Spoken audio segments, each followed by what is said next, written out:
It's never a good sign when you're walking through the parking lot of a dealership to pick up your truck over there.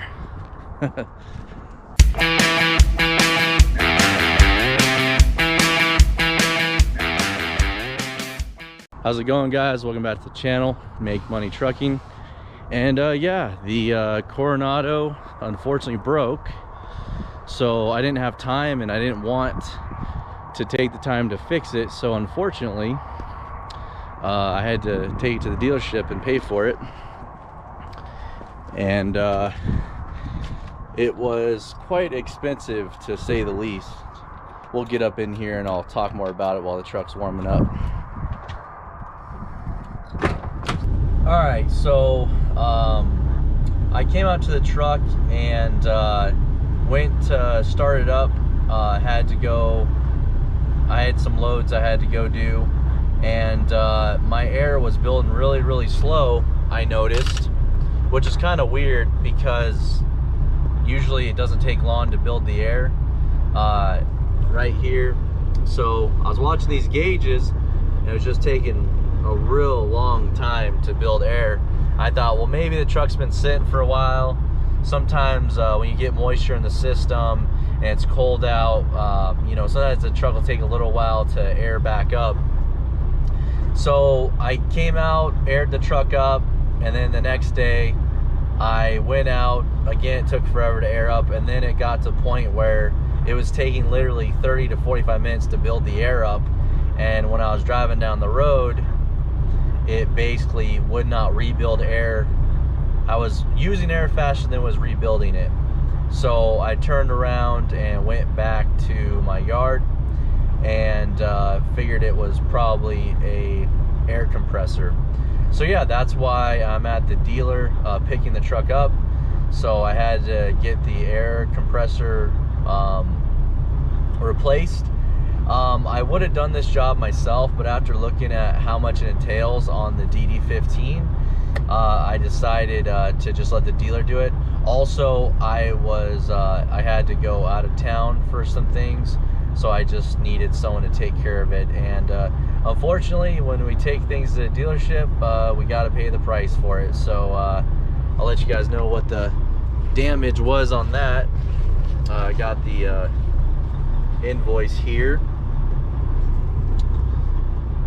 So basically, they also replaced the air dryer, because I guess the air compressor was pushing so much oil through the system that it damaged the air dryer as well.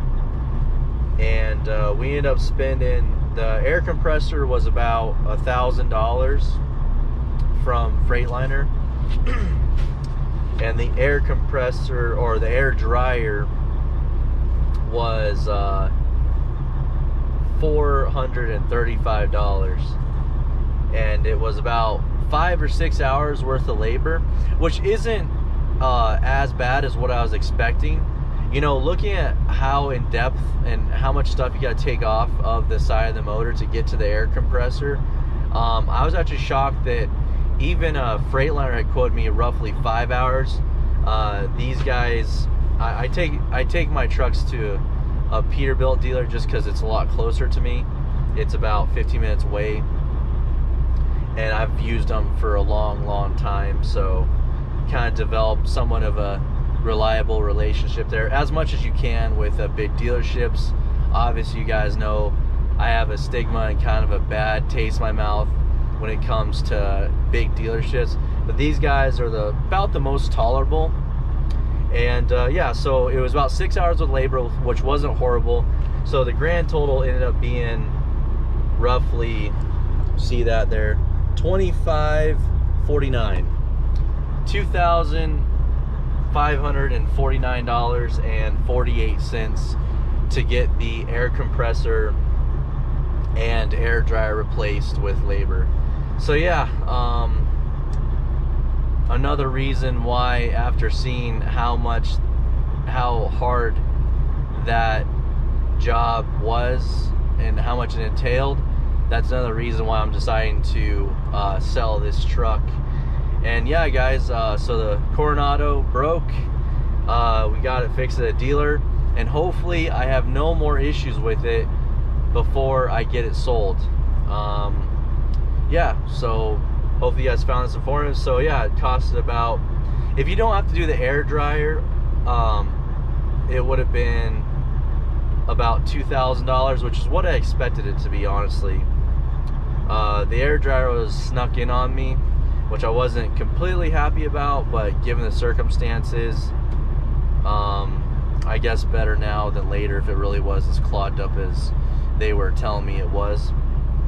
Yeah, so $2,500, and now hopefully we're good to go, and we can get this thing sold. So all right guys, thanks for watching, and hopefully you find this informative, and I will see you on the next one.